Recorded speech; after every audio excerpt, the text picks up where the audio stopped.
Jax's revenge domain.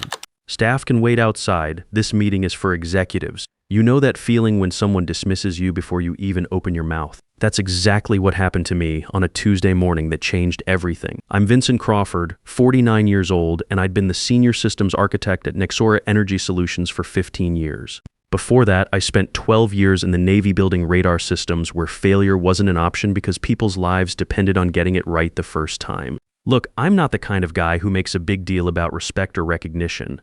I do my job, I do it well, and I go home. Most executives at Nexora know my work but couldn't pick me out of a lineup. They know about the energy optimization platform that saved the company from bankruptcy back in 2018. They know about the infrastructure that runs 85% of our current operations. What they don't always remember is that I'm the one who built it all. So there I was, standing outside Nexora's main boardroom, holding a manila envelope with the most important documents in the company's history.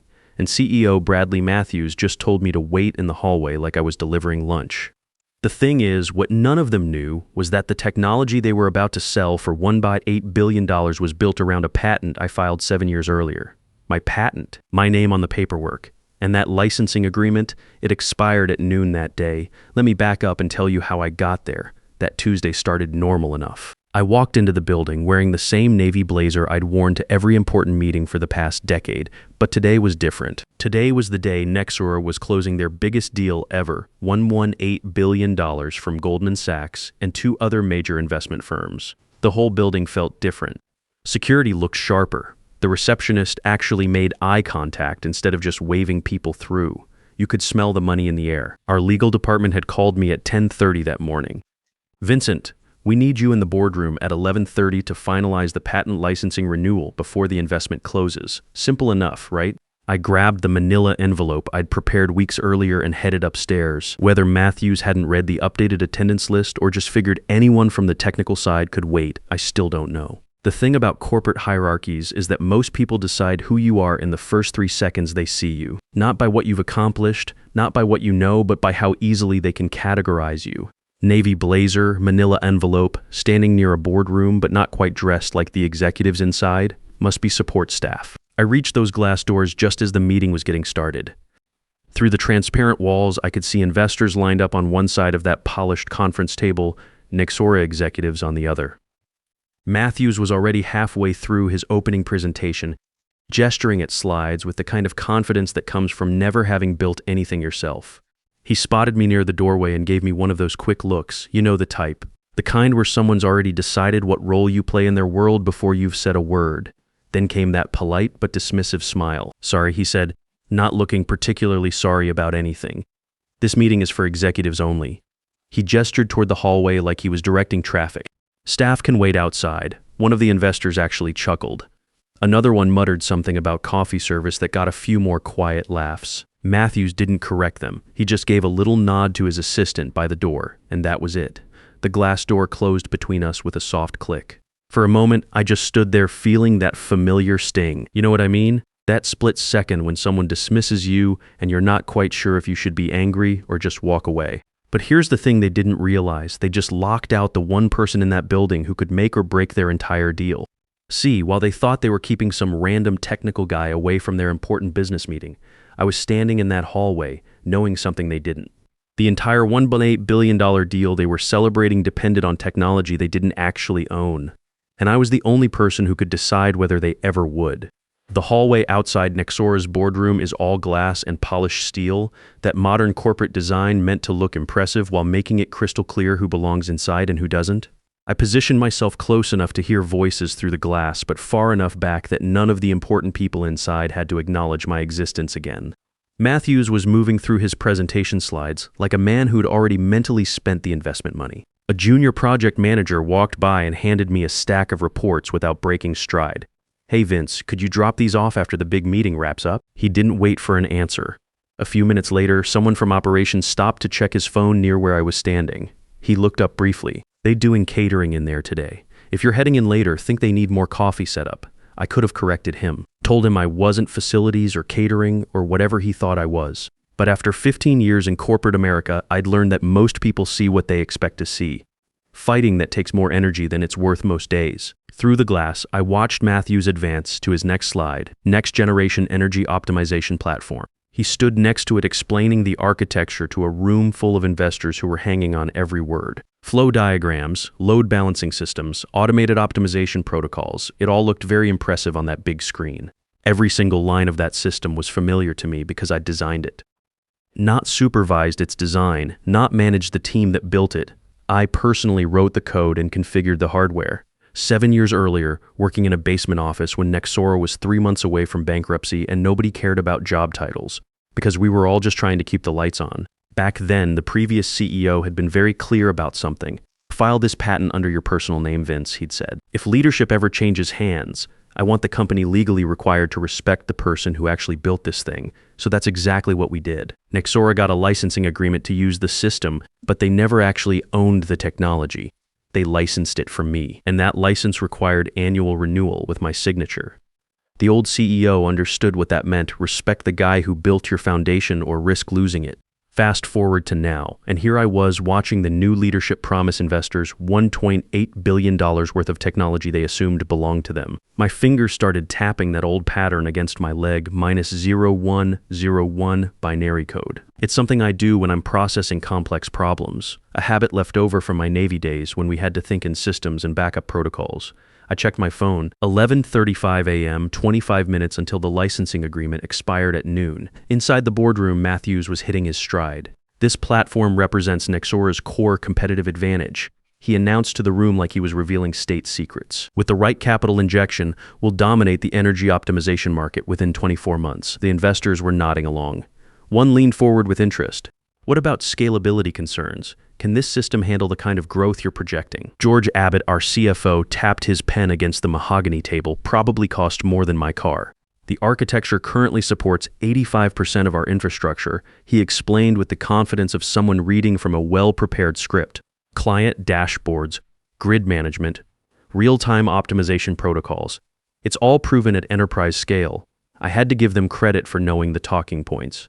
Of course, I'd written most of those technical specifications myself during countless late nights when the rest of the building was empty except for security guards and the cleaning crew. Another investor flipped through his briefing packet, scanning numbers that probably looked very impressive if you didn't know how they were actually generated. And the intellectual property protection, in a deal this size, we need absolute certainty about ownership. This was the moment where things should have gotten interesting, but Matthews didn't even hesitate. Fully secured, he said with a wave of his hand. All patents are company-owned assets. I felt my jaw clench involuntarily. Through the glass, I watched Abbott open his legal binder and start flipping through pages. There was something in his body language, just a slight hesitation, the way his eyes lingered a bit too long on certain documents. Most people wouldn't notice it, but when you've spent years debugging systems, you learn to spot the small glitches that signal bigger problems. IP security was thoroughly reviewed during our leadership transition. Matthews continued smoothly, like he was discussing the weather rather than gambling $1.8 billion on assumptions. Legal has confirmed full corporate ownership of all critical patents. The thing is, I knew for a fact that legal had been trying to reach me all week about the renewal paperwork. They'd left voicemails, sent emails, even stopped by my office twice. But with Matthews running around acting like he owned my life's work, I decided to let that deadline get a little closer before making any decisions. Standing in that hallway, listening to him promise investors technology that would legally revert to me in less than 25 minutes, I realized something important. Power doesn't always announce itself when it walks into a room. Sometimes it stands quietly in the hallway while everyone inside makes assumptions about what they control. The glass door opened briefly, and Paul Stevenson, our head of business development, stepped halfway out. He noticed me still standing there, and his expression shifted to mild confusion, like he was trying to solve a puzzle that didn't quite make sense. "Vince," he said slowly, "you're still here." Before I could respond, he gestured toward the elevators with the kind of helpful tone you'd use to redirect someone who seemed lost. "Reception is downstairs if you're waiting to meet with someone. They can probably help you figure out where you need to be." From inside the boardroom, I heard someone chuckle. "Maybe he's here about the coffee setup," another voice added, which got a few more quiet laughs from the important people around that expensive table. Stevenson shook his head with an amused smile and stepped back into the meeting. The door clicked shut again with that same soft sound that was starting to feel like a countdown timer. Through the glass, Matthews was building toward his big finish. A world map appeared on the screen behind him. with little dots and arrows showing global expansion plans that probably looked very exciting to people with money to invest. With this capital structure, he declared, Nexora won't just compete in the energy optimization space, we'll control it. The investors were already reaching for their pens, flipping through signature pages, scanning the final terms one more time. You could feel the energy in that room shifting from evaluation mode to decision mode. These were people who made $1.8 billion choices before lunch and then went to play golf. I checked my phone again, 11:47 a.m., 13 minutes. That's when Richard Thornburg, the lead investor from Goldman Sachs, raised his hand to ask what should have been a routine question. Before we finalize anything, he said in that calm tone that probably made junior analysts break out in cold sweats, I need clarification on one specific point. The room went quiet. Matthews turned with his best confident smile still intact. Of course, whatever you need to know. Thornburg tapped his briefing packet with one finger. Who exactly holds the patent rights to this optimization platform we're discussing? It was such a simple question. The kind of basic due diligence that any investor would ask before writing a check with that many zeros. Matthews should have had the answer ready because it should have been thoroughly researched weeks ago. Nexora Systems holds all relevant patents, Matthews replied without missing a beat. But I watched Abbott's reaction through that glass wall. The CFO opened his legal binder again and started turning pages faster now, not the casual browsing from earlier. His eyes were moving differently, scanning for something specific rather than just reviewing familiar information. Our company maintains full control of all intellectual property, Matthews continued with that same smooth confidence. Legal ownership was confirmed during our recent leadership audit. Thornburg didn't look satisfied. At this investment level, patent ownership isn't just procedural, it's foundational. That's when Abbott stopped on one document and stared at it longer than anyone should stare at paperwork they're supposed to already know inside and out. The licensing confirmation, he said slowly like he was reading something for the first time, hasn't been updated in our current files. Matthews waved his hand dismissively. Legal housekeeping, standard administrative procedure that doesn't affect ownership. But Thornburg leaned back in his chair with the expression of someone who'd just detected a problem. In my experience, ownership is never just housekeeping. I checked my phone one more time, 11:52 a.m. 8 minutes until the licensing agreement expired, and Nexora would lose legal access to the technology they were trying to sell for nearly $2 billion. That's when I decided I'd heard enough. I reached for the door handle and stepped into the boardroom to have a conversation that was 7 years overdue. The room went dead silent the moment I walked through that door. You know how sometimes a conversation just stops, not trails off, not gets interrupted, but stops like someone hit a kill switch? That's what happened when I stepped into their billion-dollar meeting. Matthews turned first, and I watched his expression shift from surprise to irritation to something that looked like he was trying to remember where he'd left his authority. "Excuse me," he said, his voice carrying that edge people use when they're not quite sure they should be annoyed, but they're going with it anyway. "This is a private meeting." Several investors looked up at the same time. One whispered to another, "Isn't that the guy they told to wait outside?" Which was exactly the right question, just about 30 minutes too late. "This meeting is for executives," Matthews repeated, like saying it twice would somehow make it more true. I walked to the center of that polished table, my footsteps echoing in the suddenly quiet room, and placed my manila envelope right in front of him. The sound of paper hitting wood seemed way louder than it should have been. "We already asked you to wait outside," Matthews said, and now his voice had that sharp edge that CEOs use when they think someone's challenging their authority in front of people who matter. I looked around the table, at the investors with their expensive suits and leather folders, at Abbott clutching his legal binder like it might have answers, at all those unsigned contracts sitting near Thornburg's perfectly manicured hands. Then I looked back at Matthews. "You're right," I said calmly. "If this meeting is for executives, then the person who actually owns the patent should probably be in here." The silence that followed wasn't confusion. It was that exact moment when a room full of smart people realizes they might have missed something important. Matthews let out a short laugh, the kind that's supposed to show everyone else how ridiculous something is. "Our legal team secured those patents months ago," he said quickly. "There's clearly some misunderstanding about the chain of ownership." A couple of the investors relaxed slightly. You could see them wanting that explanation to be true because the alternative would complicate their Tuesday morning considerably. I nodded thoughtfully. "That's interesting," I said, opening the envelope with deliberate slowness because I never sold it to anyone. Now the room shifted. Chairs squeaked against the floor. Matthews's expression tightened, but he was still fighting to maintain control of the narrative. "That's impossible," he said, turning slightly toward Abbott. "Our legal department conducted a full IP audit during the transition." I slid 3 documents across that expensive table. The original patent registration, the ownership filing, and the licensing agreement that was set to expire in about 6 minutes. The papers moved across the polished surface like they were gliding on ice.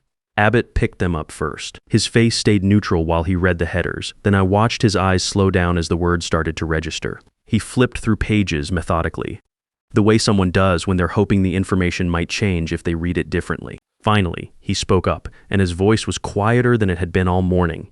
He's listed as sole patent holder on the federal registration. Matthews leaned forward like he was about to argue with official government documents that has to be incorrect. Abbott didn't look up from the paperwork. It isn't. Thornburg reached across the table and took the patent filing. He read the header out loud in that careful tone investors use when they're processing information that might cost them money. United States Patent and Trademark Office. Patent number 11,247,893. Owner, Vincent Crawford, complete stillness. Thornburg looked at me with the kind of attention that successful people reserve for situations that might actually matter. You're telling me that the core technology Nexora is presenting to us legally belongs to you personally? I nodded once. That's correct. Several seconds passed while everyone in that room did the same math. The platform Nexora was trying to sell, the infrastructure running most of their operations, the foundation of a $1 billion investment, none of it belonged to the company. It belonged to the guy they'd told to wait outside. Thornburg studied the documents again, then looked toward Abbott with the expression of someone who was starting to understand why due diligence exists. Help me understand something here. If this patent belongs to him, he gestured in my direction. What exactly does Nexora own? Abbott exhaled slowly, like he was releasing air he'd been holding since I walked into the room. We operate the infrastructure and manage client relationships, but the core optimization architecture is licensed technology. Licensist, another investor repeated, and the words seemed to hang in the air like a warning signal. And according to this documentation, Abbott continued, flipping to the licensing terms. The current agreement expires today. That's when you could see the investors start doing rapid mental calculations. One of them scanned the licensing clause and looked up with alarm. If he doesn't renew this agreement, you can't legally sell this product. Abbott shook his head. No, we cannot. You can't scale the existing system? No. And you certainly can't raise $8 billion around technology you don't actually control. The silence got even deeper if that was possible. Thornburg closed his folder and stood up from the table. Then there is no deal. Matthews finally looked like someone who just realized the ground wasn't as solid as he'd thought. That's not necessary, he said quickly, the smooth confidence starting to crack around the edges. We can resolve this situation. But Thornburg didn't sit back down. Mr. Matthews, you specifically told us that your company owned all relevant intellectual property that was fundamental to our investment decision. Matthews glanced toward Abbott, clearly hoping for some kind of support or explanation that might salvage the situation. None came. That's when the room erupted. Multiple conversations started at once, investors demanding clarification, legal advisors scrambling through briefing packets they should have read more carefully weeks ago, executives trying to understand how something this critical had been overlooked during their transition planning. The confident energy from an hour earlier had completely evaporated. I watched it all for a moment, then closed my envelope and gathered my papers. That's when Matthews finally looked directly at me, and I could see it clearly in his expression. The realization that the guy he'd dismissed as random staff now controlled whether his company had a future. I was halfway to the door when Matthews's chair scraped loudly against the floor. Vincent, wait, he called out, and his voice sounded completely different now. All that casual authority was gone. I paused but didn't turn around immediately. Look, we can fix this, he said, talking faster now. Let's sit down and renegotiate the licensing terms. We can work something out that benefits everyone. The room had gone quiet again. Everyone was watching to see what would happen next. I turned back slowly and looked at him for a long moment. When legal called me this morning at 10:30, that was exactly the plan, I said, tapping the envelope lightly. I came here with all the renewal paperwork ready to sign. Several investors exchanged glances. Matthews looked down at those unsigned contracts on the table, probably calculating how much money was about to walk out the door. So let's finish it right now, he said. We can still move forward with this. I studied his face, seeing something there I hadn't seen earlier. The first hint that he understood what had just happened. Then I shook my head, not today. His expression tightened. You could see him trying to process what I'd just said, like his brain was running diagnostics on a system that wasn't responding the way it was supposed to. This isn't about money, I continued, keeping my voice level. The licensing terms haven't changed from what we agreed to 7 years ago. The renewal fee is the same.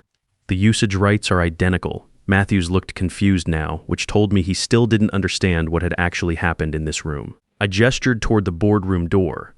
What changed was how you introduced me to your investors. That sentence hit the room harder than anything else I'd said all morning. You could see it register on faces around the table, the slow realization that this wasn't a legal dispute or a contract negotiation. This was about something more fundamental. I stepped toward the door and rested my hand on the handle. Next time you tell someone to wait outside, I said quietly, make sure they don't control the future of your company. Nobody said anything. The silence was answer enough. I opened that glass door and walked back into the hallway I'd been standing in for the past hour. Behind me, the boardroom exploded into chaos. Investors demanding explanations, legal advisors scrambling through documents they should have read weeks ago, executives trying to figure out how something this basic had been missed during their leadership transition. But I kept walking toward the elevators, my footsteps echoing in the polished hallway, because here's what I'd learned over 27 years in the Navy and corporate America. Power doesn't always announce itself when it enters a room. Sometimes it waits quietly until everyone inside has finished making assumptions about what they control. My phone buzzed as I reached the elevator bank, 12 p.m. The licensing agreement had officially expired. By the time those elevator doors closed, I could hear the chaos from the boardroom echoing down the hall. Voices raised in frustration, chairs scraping against the floor, the unmistakable sound of a deal falling apart in real time. 1.8 billion worth of assumptions had just collapsed in the span of about 15 minutes. The elevator descended smoothly toward the lobby, and I found myself thinking about something my old commanding officer used to say. The most dangerous assumption you can make is that the people around you see the same situation you do. Matthews had looked at me and seen support staff. The investors had seen someone who didn't belong in their important meeting. Even our own employees had seen a guy who might be there about coffee service. What none of them had seen was the person who'd spent 7 years building the foundation their entire business model depended on. I walked through that lobby where everything had looked so important and urgent a few hours earlier. The security guards were still sharp, the receptionist still focused, but it all felt different now. In a few hours, word would start spreading through the building about what had happened upstairs. By tomorrow, everyone would know that the biggest deal in company history had fallen apart because the new CEO hadn't bothered to learn who actually owned the technology he was trying to sell. I pushed through the glass doors onto the sidewalk and felt the cool air hit my face. Downtown traffic was moving at its usual pace. People walking to lunch, taxis honking at delivery trucks, the normal rhythm of a Tuesday afternoon. The world kept turning like nothing had changed, but I knew that wasn't quite true. My phone started ringing before I'd walked half a block. Abbott's name showed up on the screen, probably calling to discuss damage control and emergency licensing negotiations. Then Stevenson tried to reach me, probably with some kind of bridge-building proposal. Matthews himself called twice in the next 10 minutes. I let them all go to voicemail, because here's the thing about respect. It's not something you can negotiate after the fact. You don't get to dismiss someone as irrelevant and then expect them to save your business when it turns out you were wrong. Matthews had made his choice about how to treat me when he told me to wait outside his important meeting. Now I was making my choice about how to respond. 3 hours later, I was sitting in my home office when the phone rang again. This time it was Thornburg, the lead investor, calling from his own number instead of going through Nexora's management. Mr. Crawford, he said, I think you and I should have a conversation. That conversation led to a meeting the next morning. Not in Nexora's boardroom, but in Thornburg's office downtown. By the end of that week, I had signed a direct licensing agreement with his investment group that paid me more in annual royalties than Nexora had been paying in total licensing fees. 6 months later, Matthews was gone. The board had decided that a CEO who could blow up a $8 billion deal through basic management incompetence probably wasn't the right person to lead their technology company. Abbott moved up to the CEO role, and one of his first decisions was to call me about coming back as Chief Technology Officer. I considered it. The offer was generous, the equity package was substantial, and I genuinely enjoyed working with most of the technical team over the years. But in the end, I declined, because by then, I'd started my own company with backing from Thornburg's group, building next-generation energy optimization systems that made my original patent look like a prototype. The new company is doing well. We've got 12 employees now, all of them people who understand that good ideas can come from anyone and that the person who builds something deserves to have a voice in how it gets used. We treat our technical staff like the valuable assets they are, not like interchangeable support personnel who can wait outside when the important conversations happen. Sometimes I drive past the Nexora building on my way to client meetings. The company survived Matthews' departure and eventually found new investors, though at a much lower valuation than that original $1.8 billion deal. They're still using my energy optimization platform under the licensing agreement I signed with Abbott. And from what I hear, it's working well for them. But I don't miss being the invisible architect of someone else's success story. Look, if you're reading this and you've ever been the person who actually builds things while other people take credit, you know exactly what I'm talking about. Maybe you're the engineer who designed the system everyone else claims ownership of. Maybe you're the project manager who pulls everything together while executives get the recognition. Maybe you're the technical expert who gets told to wait outside while people in suits discuss your life's work. Here's what I learned that Tuesday morning: the people who underestimate you aren't your problem, they're their own problem. Your job isn't to make them understand your value. Your job is to make sure you never need their understanding to succeed. Build things that matter. Keep the receipts. And when someone tells you to wait outside their important meeting, remember that the most important person in any room is usually the one everyone else thinks doesn't belong there.